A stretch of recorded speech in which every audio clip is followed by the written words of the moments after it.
Good morning and welcome to the Core Connection. I'm Mira Rubin here with you on Enlightened World Network.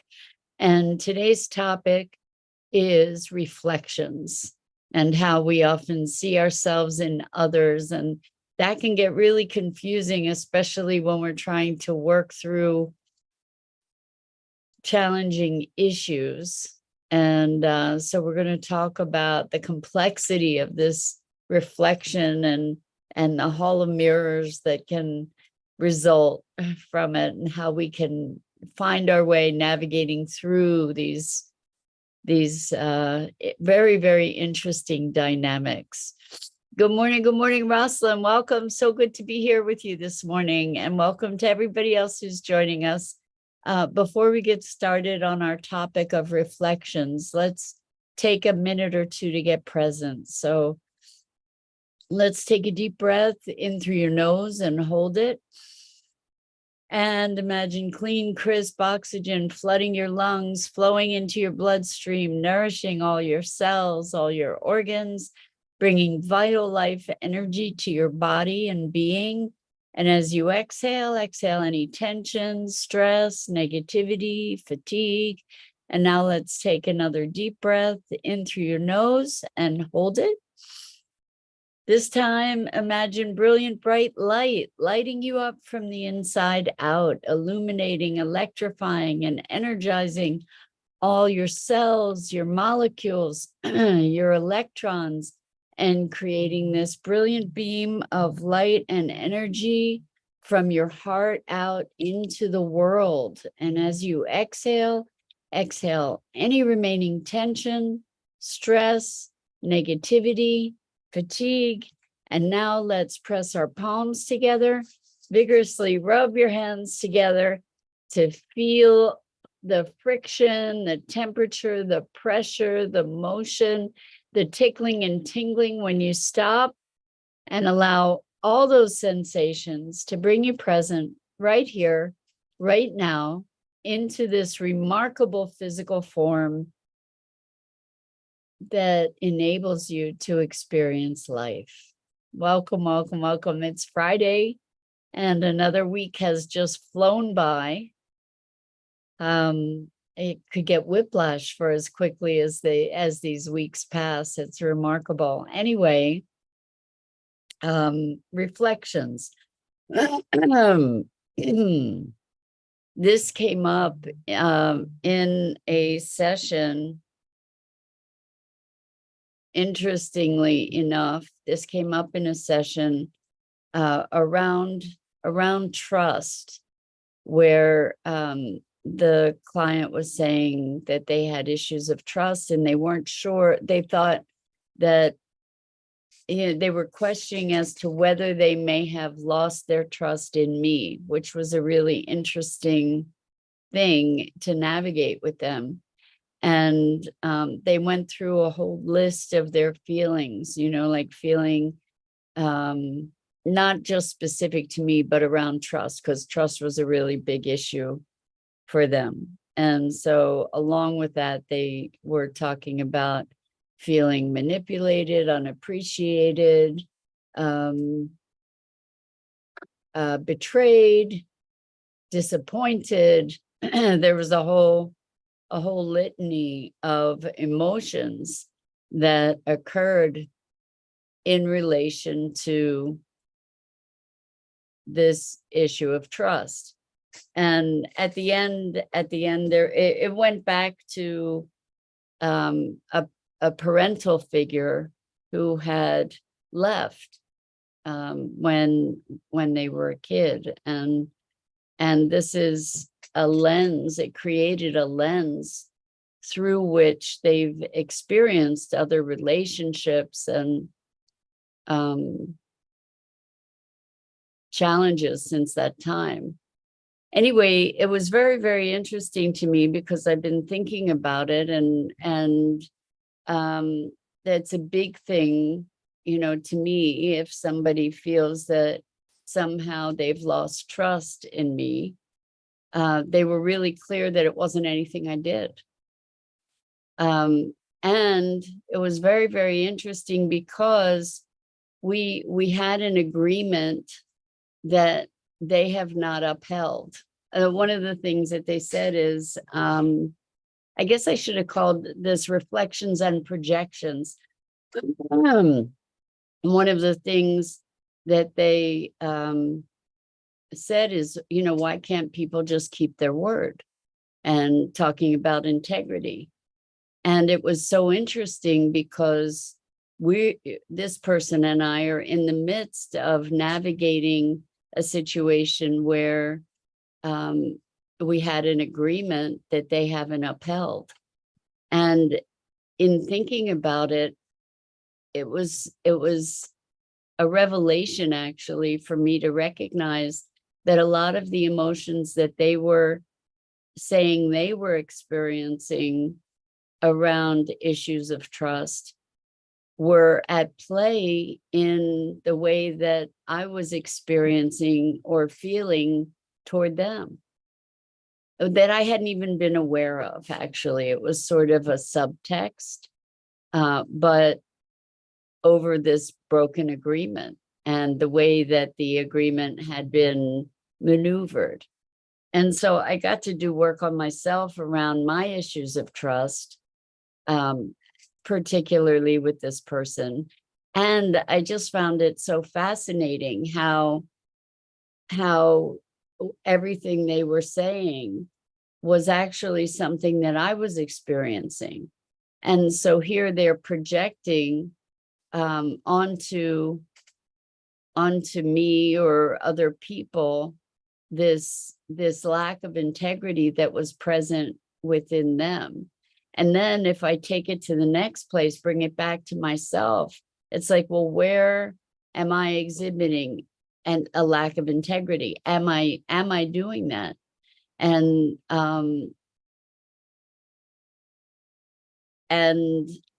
it occurred to me, that I really hadn't had the complete conversation with this person. And, that maybe their thought about having lost trust in me had to do with my losing trust in them. And then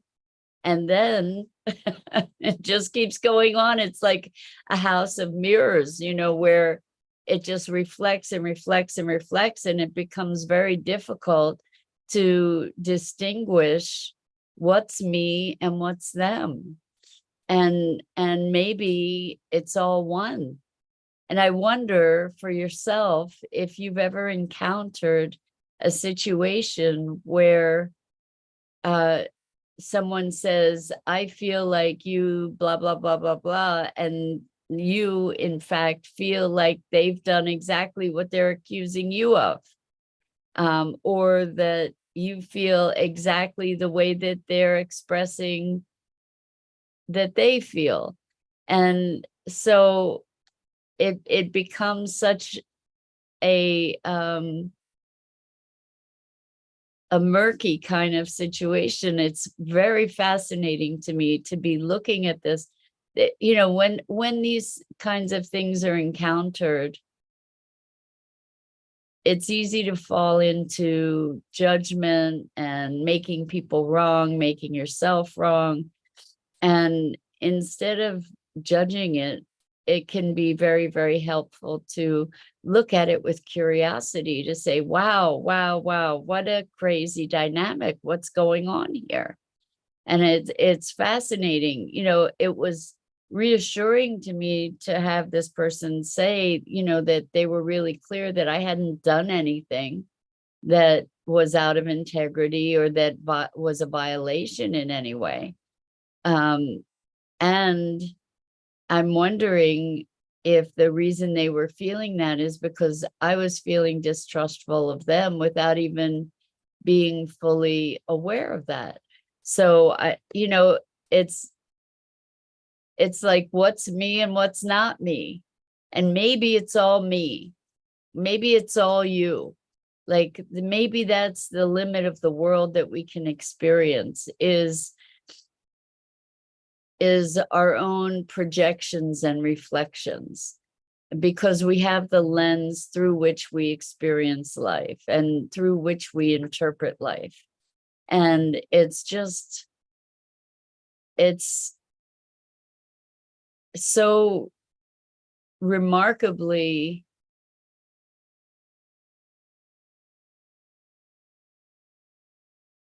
complex in its way, that it's hard to, I mean, I don't know that I can find any kind of definitive answer, so the thing about curiosity is not necessarily having the need to find an answer as much as being in the inquiry, to be willing to be present to the inquiry, in a way that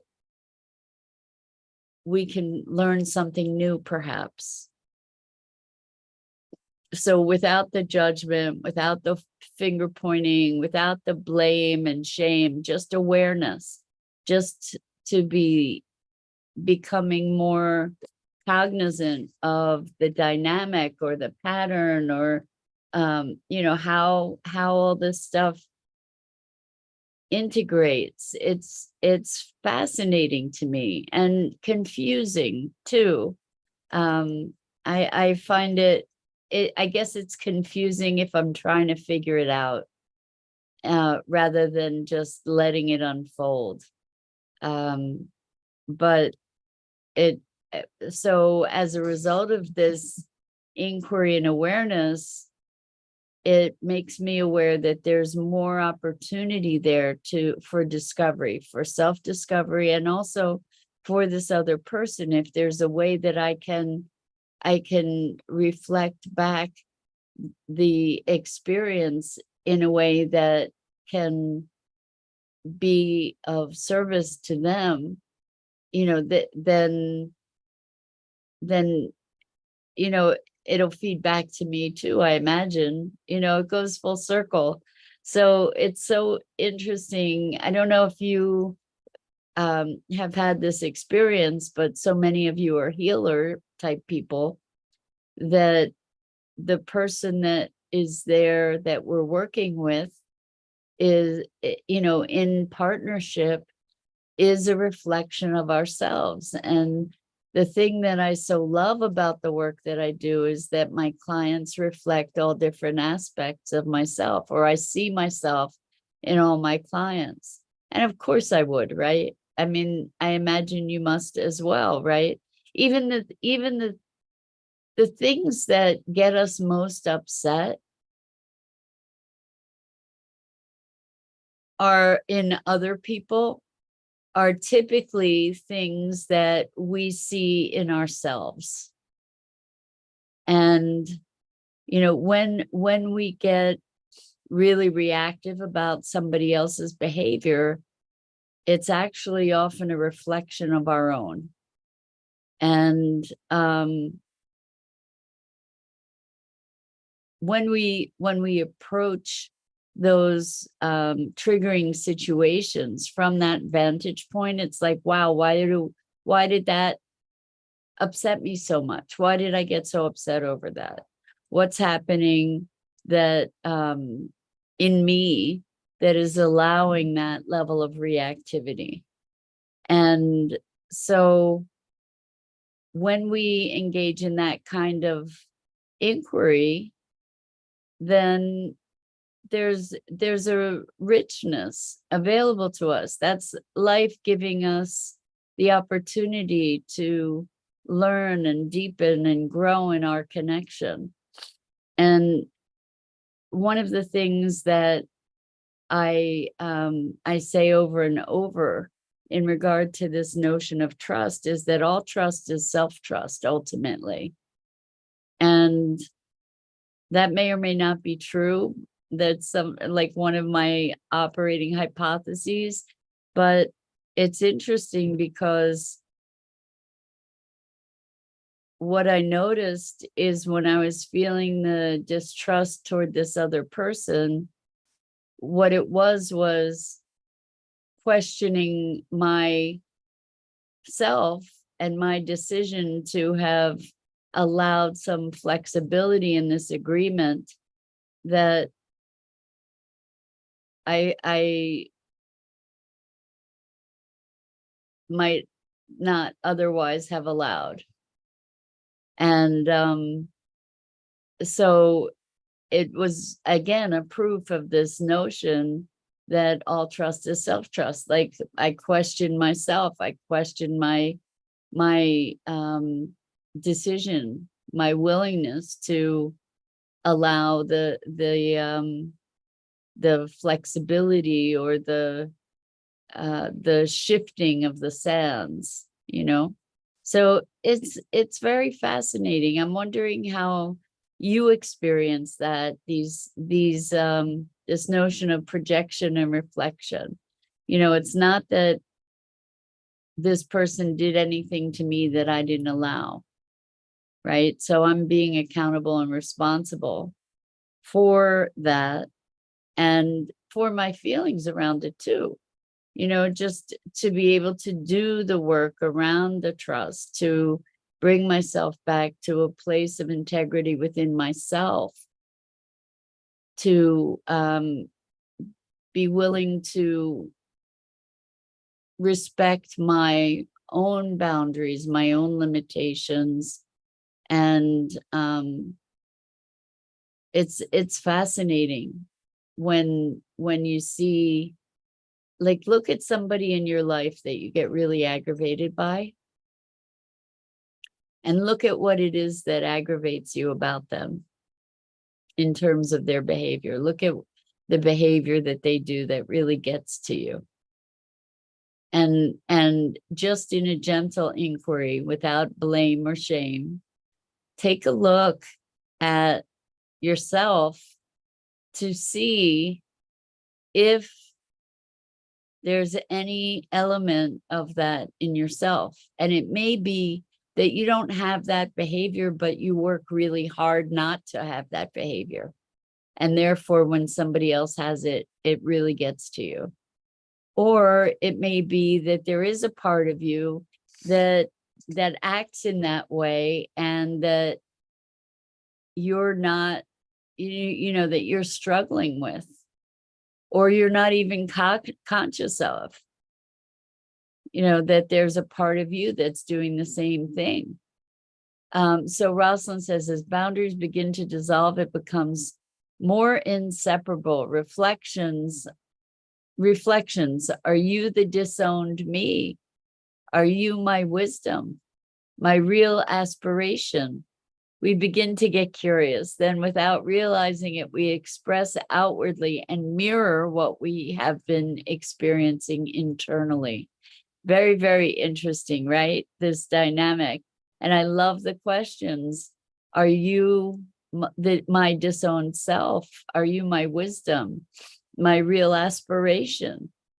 You know, when we see somebody doing something that we wish we could do, we might have a jealousy around it, to say, wow, I want to be doing that.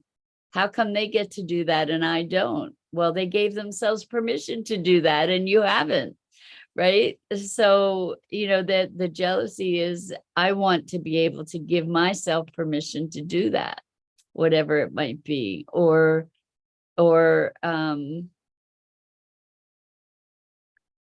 I can't believe they did that, because you're putting the brakes on yourself to not do that kind of thing, to not behave in that kind of way. It's kind of like when people quit smoking, for instance, or quit drinking, oftentimes they become evangelical about that new behavior. And the reason for that is that they're really trying to maintain it for themselves, that they're challenged by it. And in order to be able to adhere to to be rigorous about maintaining their new stance, they're projecting their judgment, their self-judgment, their judgment of that behavior, whatever, out into the world and to other people. And, you know, it's like when we try to control other people's behavior, or control our circumstances, it's often because we have fear. And so it was also very, very interesting. I was talking to some other people actually who were feeling very, very out of control. And they talked about how when they feel most out of control, what they do is clean. Because, I mean, cleaning is just an awesome way to try to regain control, right? Because we can order our environment. We can impose order. There's some degree of control that we have, where we can put things in their place. We can make sure everything is orderly, and that helps to compensate for the sense of being out of control or afraid. And we often extend that to trying to control the people around us or the behaviors of people around us, because we're projecting our fear or our anxiety outward. And then we try to rein it in by trying to impose control externally. So Rosalind says, so how did the client dismantle the distrust? Was the process to drop into feeling rather than looking for the why the label is there? Excellent question, Rosalind. Thank you for that. So we did a core connection process, and what happened was the client was able to go back to their parent and have some dialogue with their parent that enabled them to expand in their compassion for that other person. And as a result of that compassionate understanding, the distrust dissolved, the mistrust dissolved, because there was a deeper compassion, a deeper connection. So what is mistrust? Mistrust is detachment, separation, defense. And when we're able to have compassion and understanding for the other person, then that's bringing us closer. So it helps to just in an automatic way heal the distrust or the mistrust. Thank you for asking that question. Because really, when we think about oneness and separation, you can't have mistrust without separation, right?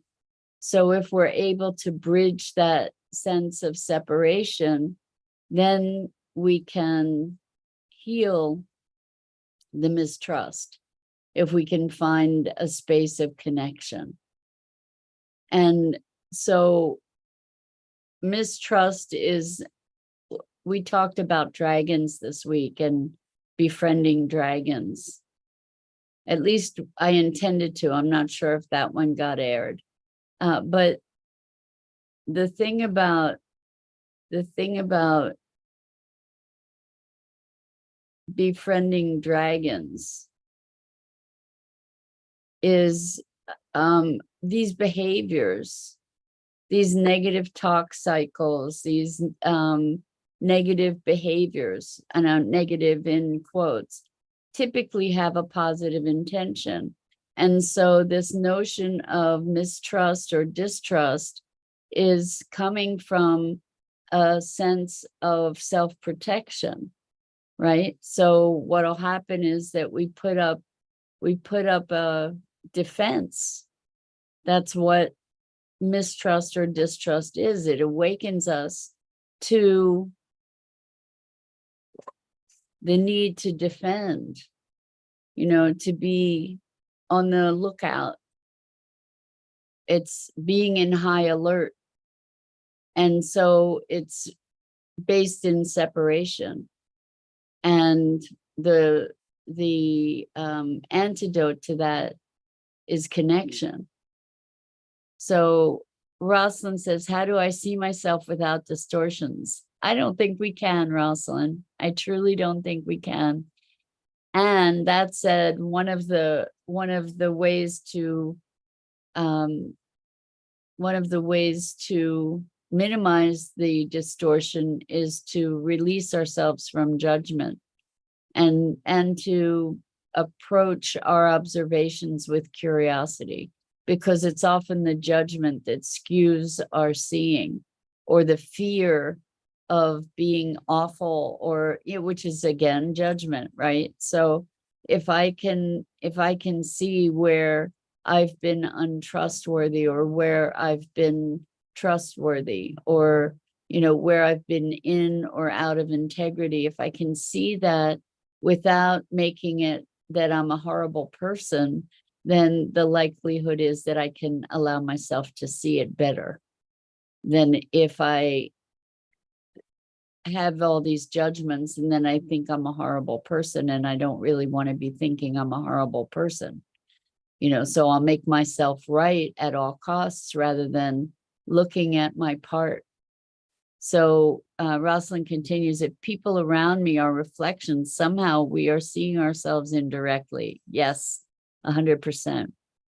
So is knowing yourself directly the practice? How do I know what's real? It's so funny that you asked that question. It's the question, right? That's been the question of my life: what's real and what's not real. And it depends on whether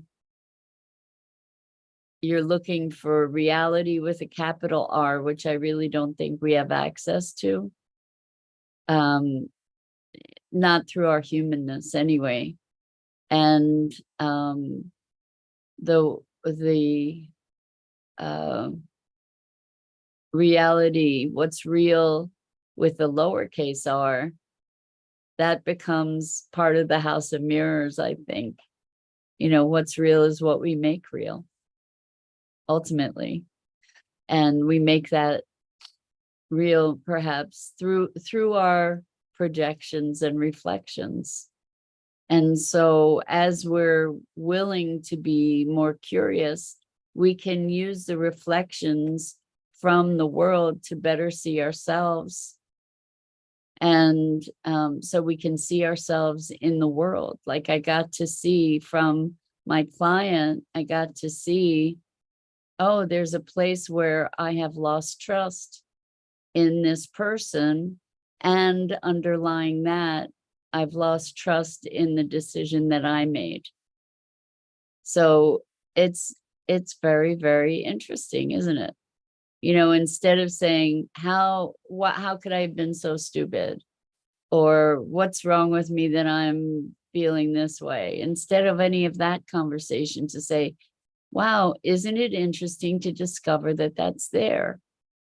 And now what? How do we come back from that? How do we heal that? What does it look like to have integrity around that?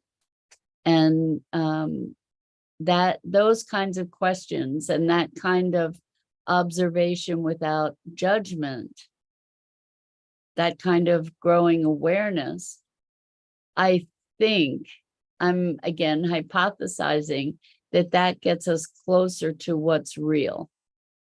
What's real. And what's real is this, that there's some kind of filter through which I'm experiencing life and experiencing other people. And it's been really good to have this conversation about trust and mistrust, distrust, because one of the things that this person said is that they felt like they just wanted to retreat more and more and not deal with other people because of this, this disappointment, this deep, deep disappointment. And so very, very, very interesting, because what they need to do is to reconnect to themselves. Like there's a place where they know they're out of integrity, and to reconnect with that, to acknowledge that, and then to in out of curiosity, and then to heal that connection with themselves. So Rosalind says, the mirage in the desert. Yes, yes, yes, yes. Maybe it's all a mirage. I keep walking toward the water and it keeps moving. Thank you for walking beside me in my journey to find the oasis. Oh, Rosalind, likewise, thank you so much for walking beside me in this journey as well. It's always a privilege. And so with that, this is Friday. I wish you a wonderful weekend to all of you. And I'm Mira Rubin. This is the Core Connection. And I go live here on the Enlightened World Network Facebook page and YouTube channel each weekday morning at 9 a.m. Eastern. And I invite you to check out the other awesome programming on Enlightened World Network and Enlightened World Living. And until next time, so much love to you.